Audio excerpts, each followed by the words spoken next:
Hi there.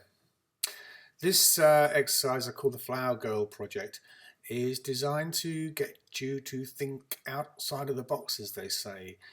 Um, I like to think of imaging exercises as problem-solving exercises in many ways, and our objective is to think of the tidiest and easiest and the best solution to solving the problem. And this is a great example of that, and we can apply some of our theory and our knowledge behind digital imaging to get us to the right solution as quickly as possible. So let's just get straight on with it. This is the picture we're dealing with.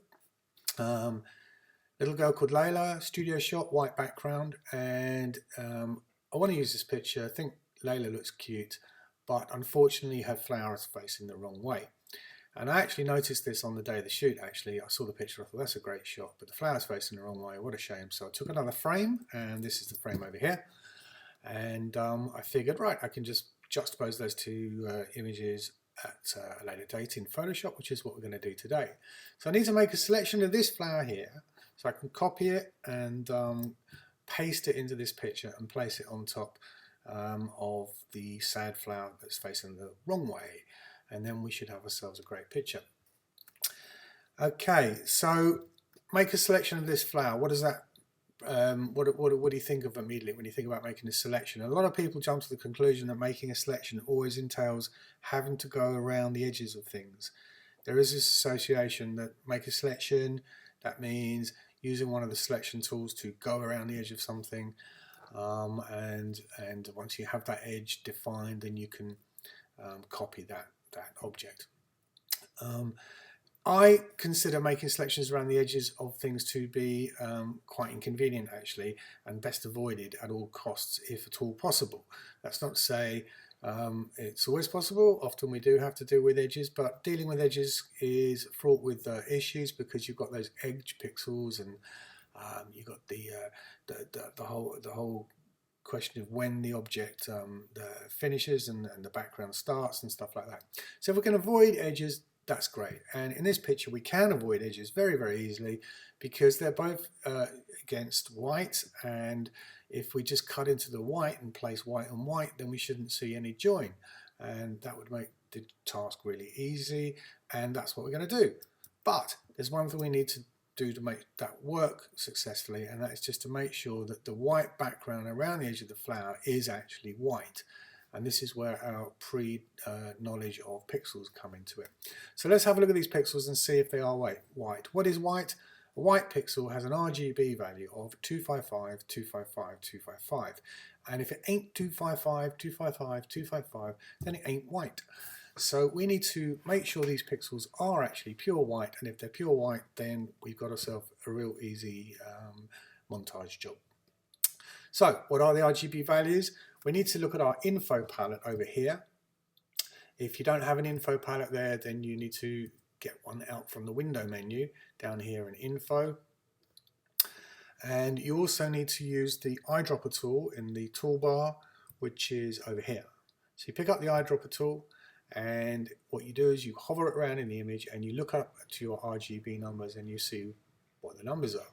And in this case, when I go over there, for instance, it says 230, 229, 227. So that ain't 255, 255, 255. If I go to the top of the image, we'll find they are 255, 255, pretty much, I think, right near the top. Well, maybe not. Some of them are to the left-hand side, where the studio was lit more brightly, perhaps in the middle, 255, 255. But elsewhere, the picture is actually off-white. Even though it looks white on the screen, it's not a pure white. Pure white has to be 255, 255, 255. And also, if you were printing this image, pure white would be page white. When you print the image, pure white, 255, 255, 255 is page white, and that's what you need to achieve. So pop back over to the other image, we have a look around here. I think we'll find at the top here, we've got 255, we've got white in the background at the top. As we come down, as is fairly typical with most studio shots straight out of camera, it's not pure white all the way through the image. In fact, you can't really shoot this kind of thing to be pure white all the way throughout the whole image. People need to be standing on something, they need to have some shadows, and there's got to be some other tones in there. But we would like the bulk of the background to be pure white. And she's looking a little dull in this picture anyway, so she can afford to be brightened up.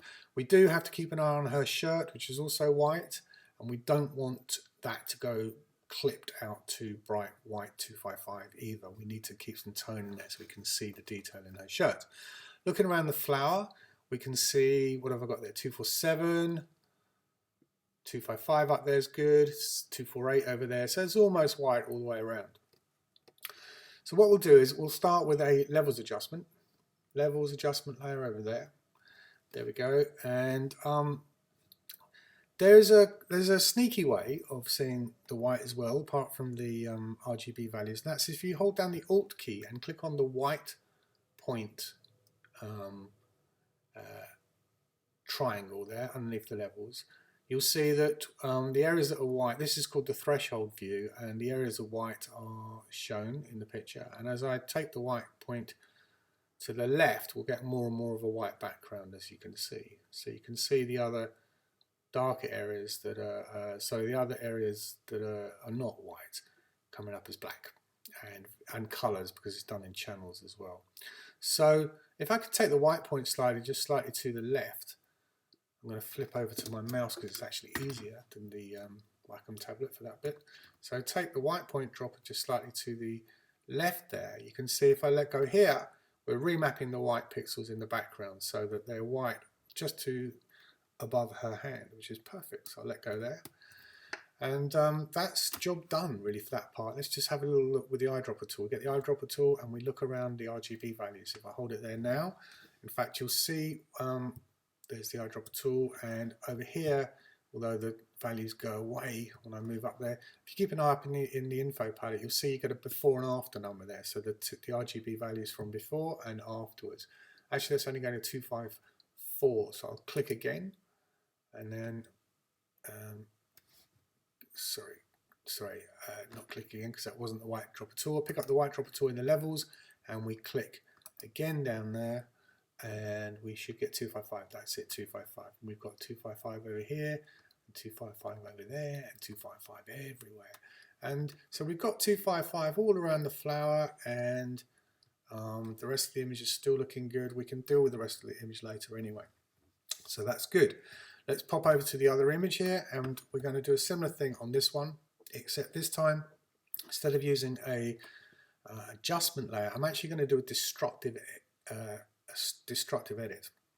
Whoa, destructive edit. Be careful. I don't normally encourage that, but in this case, we're just taking the background.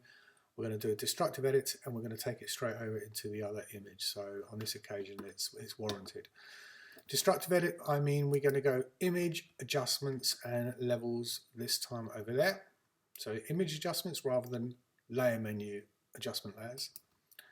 There we go, and we've got the same dialog, and we can pick up the white dropper tool. Let's use this method. We pick up the white point dropper tool, and we just click in the image at the place we want to force to be the white point of the image.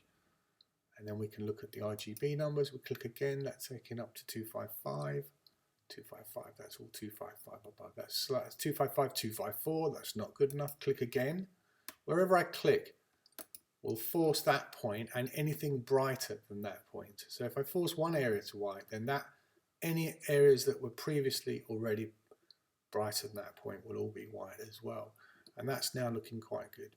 255, 255, all around the flower comfortably. That's good. Okay, I'm happy with that. So we apply that. And now we're kind of almost home and dry. We can, instead of having to fuss about trying to do a selection around the edges of the flower, this time we're just going to get the lasso tool, and we're just going to do a really easy big selection here around the edges of the flower. I'm not going to worry too much how much background I include there. Just going to grab a chunk of it like that. There's the marching ants, that's the selected area. We can go edit menu, copy, or command C on the keyboard. We then flip over to the other picture and we go command V, or edit and paste. Command V. V takes us to the move tool, top of the toolbar. move tool like that, and we've got a nice big flower here facing the right way. We've just got to now manipulate a little bit to get it into position and make it fit nicely. Now my new flower is moving over to the right a little bit, stems shifting to the right, the original was going to the left. It might work best if we flip the flower first of all, so that would be edit and transform, flip horizontal. Edit, transform, flip horizontal. Takes the flower this way. Now what we need to do is to scale it somewhat and maybe rotate it and just shift it into position. Now these transform tools are edit and transform. You see there you've got scale and rotate and various other distortions and perspective ones. There's also free transform, which is kind of handy in this situation. Free transform allows us to both scale and rotate in the same dialog box, so that's in the same area. So I'm going to scale it a little bit. I'm going to leave the flower somewhat artificially big anyway because it just looks good like that. And we're just going to drop it in so that it sort of fits neatly on top of the other one, obliterates it, something like that. If you need to rotate it a little bit, that might be good. Probably need to zoom in and have a better look here. So let's get that to go over there. It looks like this flower is still slightly darker than the original stem, but I'm not going to worry about that for now. Holding the shift key down when you size it there, keeps the whole thing proportional, so the width and height stay proportional, and that's pretty good. I want the flower to be bigger, so there is going to be a little discrepancy between the size of the stem there, but I'm not going to worry about that because we could always clone that out a little bit if needed to. So we're going to leave it like that. I think that looks potentially quite good. Maybe I need to rotate it a little bit more. Let's just have a look here, see if that's going to be an improvement. Getting a little bit, maybe it's too big, or there we go, how's that? Okay, so just drop it in there, that's looking lovely. Okay, so we apply that, we execute that, we hit the enter key or the tick box up here in the toolbar, and there we have it. We've got a new layer with the big flower. Okay, let's just check again. Yeah, I think we can go with that. Looking great. So there we have it. We've got the new flower on the original background, and what we might like to do is just brighten up the whole image a little bit more anyway as well now. So I'm going to use the curves adjustment. So that's down here to curves, and I think just the midtones just generally need brightening up a little bit over here. Maybe adding a little overall contrast to the scene as well. So a little gentle S shape. Let's have a look at before and after. Oh yeah, that's nice. That's good. And we've still got detail in her shirt, which is a good thing. Everything's looking much brighter and more sunny, should we say? Okay. So that's good. There's a few marks in the background we could tidy up if we wanted. Yeah, a few little marks. Let's just do that. We're just going to pop down to the background layer here, and pop in an extra little layer and just call that for spots. And we'll use the spot healing tool where it's set to sample all layers, and we'll just fix these little marks on the background while we're at it, so it's all looking neat and tidy. Let's float the brush shape around a little bit, get to that bit there. Okay, I think we're done.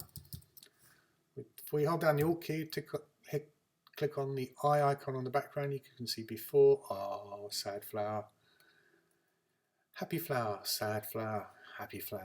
Excellent. We could, I guess, yeah, we could brighten the flower up. If we were going to get fussy here, we could just brighten the flower up a little bit because it's a tiny bit darker than the background. So we can do that if we want to, but I think that's the principle of this exercise has been executed here, and that is to think out of the box a little bit. If we can avoid doing selections around the edges of things, then that's good. Spot that we're dealing with white here, white on white, you're not going to see that edge. Let's just look at that on its own. There's the white background there, but you're not going to see that join because it's just white to white, which is 255, 255, 255 against 255. 255, 255, and that's it for today.